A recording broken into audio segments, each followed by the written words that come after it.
مشکات شریف حدیث نمبر 2۔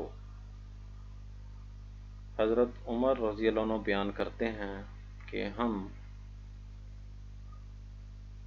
ایک روز رسول اکرم صلی اللہ علیہ وآلہ وسلم کی خدمت میں حاضر تھے کہ اسی اثناء میں ایک آدمی ہمارے پاس آیا جس کے کپڑے بہت سی سفید اور بال انتہائی زیادہ سیاہ تھے۔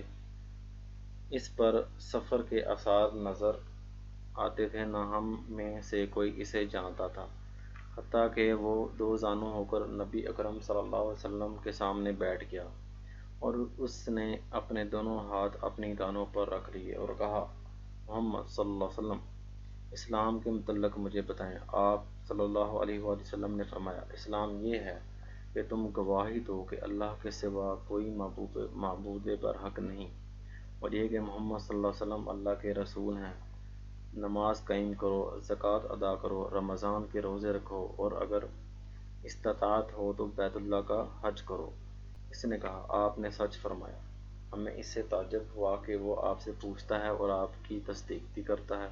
اس نے کہا، ایمان کے بارے میں بتائیں مجھے۔ آپ صلی اللہ علیہ وآلہ وسلم نے فرمایا، یہ کہ تم اللہ پر، اس کے فرشتوں پر، اس کی کتابوں پر، اس کے رسولوں پر اور یوم آخرت پر ایمان لاؤ، اور تم تقدیر کے اچھا اور برا ہونے پر ایمان لاؤ۔ اس نے کہا، آپ نے سچ فرمایا۔ پھر اس نے کہا، احسان کے بارے میں مجھے بتائیں۔ آپ صلی اللہ علیہ وآلہ وسلم نے فرمایا، یہ کہ تم اللہ کی عبادت اس طرح کرو گویا تم اسے دیکھ رہے ہو، اور اگر تم اسے نہیں دیکھ سکے تو وہ یقیناً تمہیں دیکھ رہا ہے۔ پھر اس نے کہا، قیامت کے بارے میں مجھے بتائیں۔ آپ صلی اللہ علیہ وآلہ وسلم نے فرمایا، مسئول اس کے متعلق سائل سے نہیں جانتا۔ اس نے کہا، اس کی نشانیوں کے بارے میں مجھے بتائیں۔ آپ صلی اللہ علیہ وسلم نے فرمایا، یہ کہ لونڈی اپنی مالکہ کو جنم دے گی، اور یہ کہ تم نہ ننگے پاؤں نہ ننگے بدن، تنگ دست بکریوں کے چرواہوں کو بلند و بالا عمارتوں کی تعمیر اور ان پر فخر کرتے ہوئے دیکھو گے۔ عمر رضی اللہ عنہ نے فرمایا، پھر وہ شخص چلا گیا، میں کچھ دیر ٹھہرا، پھر آپ صلی اللہ علیہ وسلم نے مجھ سے پوچھا، عمر، کیا تم جانتے ہو کہ سائل کون تھا؟ میں نے عرض کیا کہ اللہ اور اس کا رسول ہی بہتر جانتے ہیں۔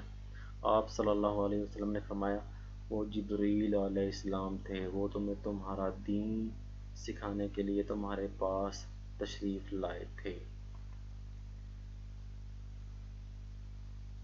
جزاک اللہ خیر۔